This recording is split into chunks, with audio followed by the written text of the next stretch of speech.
Hello everyone and welcome. It's me, Helene here, Cabin Fever Crochet, and today I'm going to do a little tutorial on this sweet and simple Cosmos flower. You can work it in any type or weight yarn. Just remember, the thicker the yarn, the bigger your flower is going to be. What I like about it, it is very easy, it's lightweight and it's airy, so if you're putting it on a lighter weight and more open piece, isn't going to be something that's heavy and going to drag it down. But I think it looks really cute with or without the button. I have a vintage faux pearl button here, poked in for now so you can see it both ways, with or without. And it's a simple design, but depending on the type of yarn that you use, you can really make it something extra special. And this one, the center is Omega Yarns Mimosa, and it's rayon cotton blend, and it has shiny yarn that's spun around, and so that gives a really nice effect, gives that little bit of sparkle without too much. So for the petal portion of the flower, I have an Ice Yarns Camilla yarn, and it's a very fine number 2 mercerized cotton. I combined that with Lion Brand's Summer Nights, and I used a D 3.25 millimeter hook for both the center and for the petals.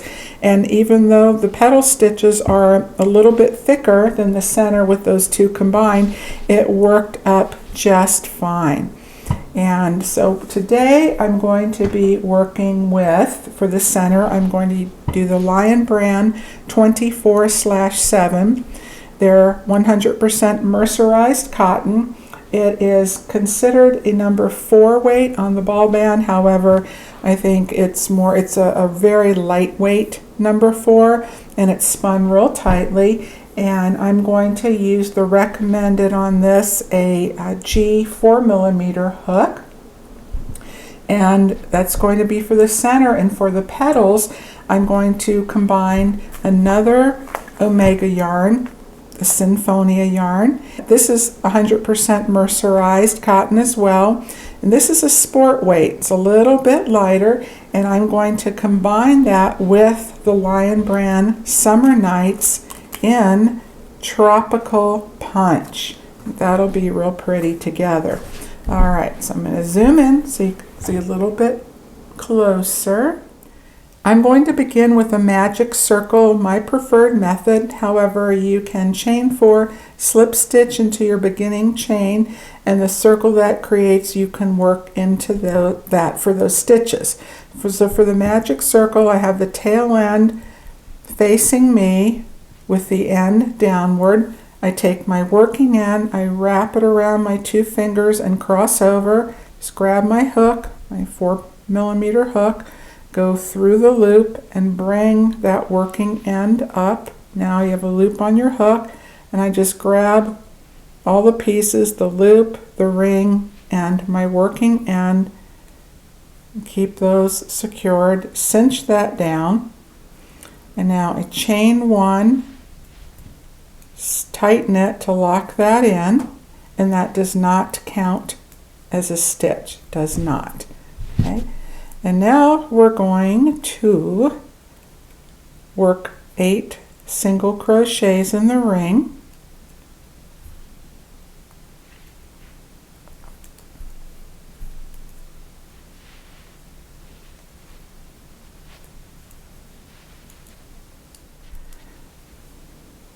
And then cinch your tail end down. I don't cinch it super tight at the beginning because I don't want to shrink my beginning stitches down in a weird way. I want them to be consistent and same as all the others. All right, so now just slip stitch into that beginning single crochet through both loops. Chain 1, again pull that down tight. That does not count as a stitch. And then work 2 single crochets in the first stitch, and 2 single crochets in each of the remaining single crochets all the way around, and you will have 16 crochets in your ring. Okay, so just work 2 in each.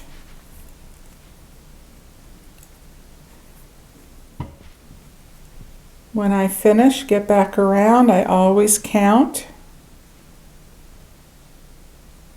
Make sure I have the correct number. Okay, good, 16. Now I'm going to pull that ring in nice and tight.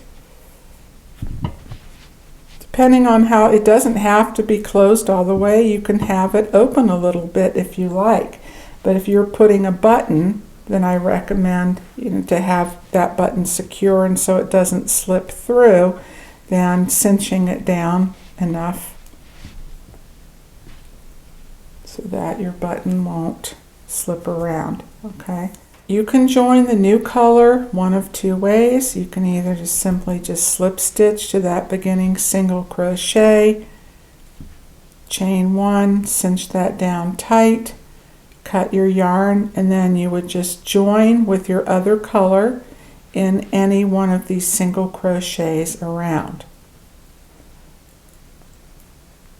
Or slip stitch with your new color by inserting your hook and bring your new color through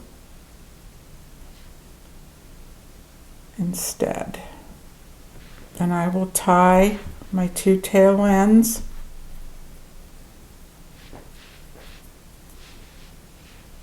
to secure those a little bit on the back. All right, so now we are going to chain 5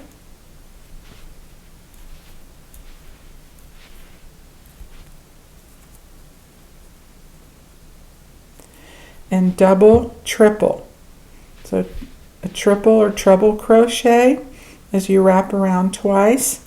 So a double treble is you just wrap around a 3rd time and back into that same first stitch. You just yarn over and pull up a loop, yarn over, you pull through 2, you do that again, yarn over through 2, yarn over through 2, yarn over through 2 more. It's just like a double crochet. You're just yarning over and pulling through a few more times. That's it. All right, so double triple again, 1, 2, 3, and in the very next single crochet you work another double triple. So it's 5 times you're going through. Now you're going to chain 5 again.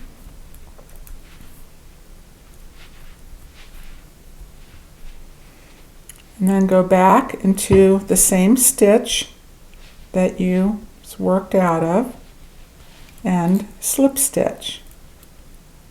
That's it. You slip stitch into the next single crochet. Begin again, chain 5. Work a double triple into that same stitch.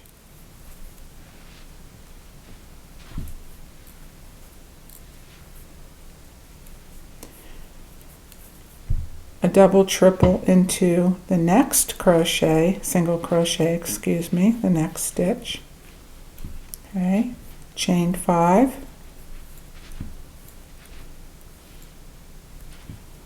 Slip stitch into that same stitch. You just worked that double triple.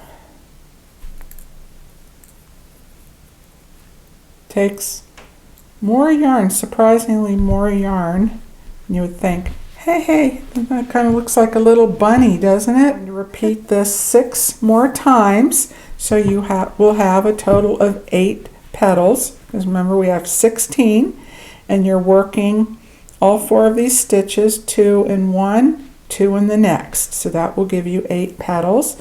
I'll do one more with you. All right, so you slip stitch into the next. Chain 5, wrap the yarn around 3 times, and in that same stitch work your double triple.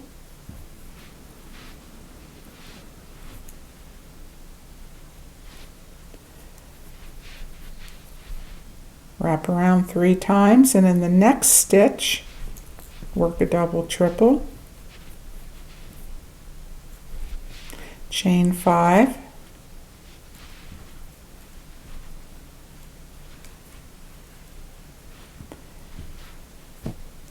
and then go back into the same stitch and slip stitch.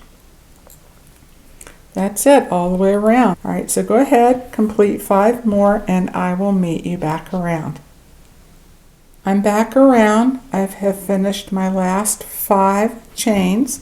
I'm going to fold this first petal towards the back just to get that out of my way so I can fit it in and slip stitch into that same stitch I just worked out of.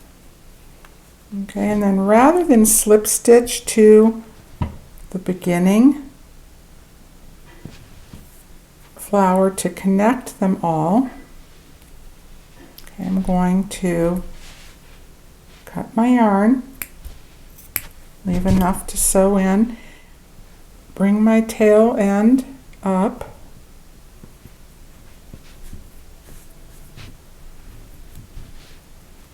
cinch that down. Now that I've worked everything, now I can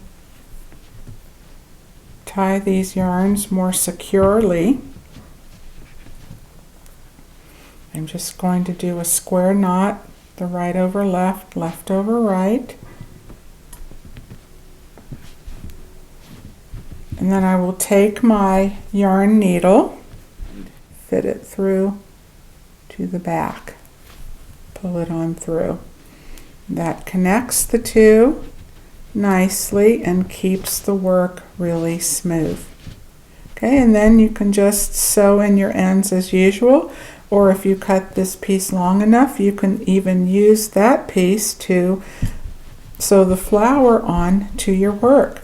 Now, depending on the yarn, you might need to just open those stitches a little bit more.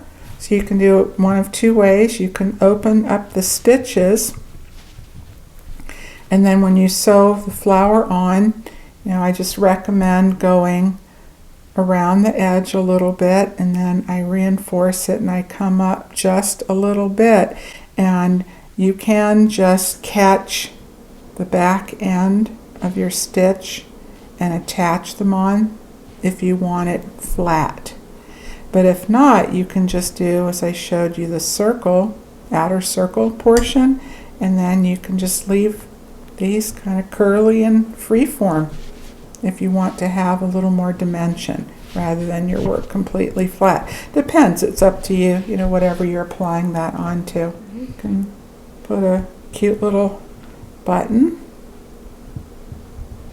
on there, gives it more dimension like that. Extra little pop of color.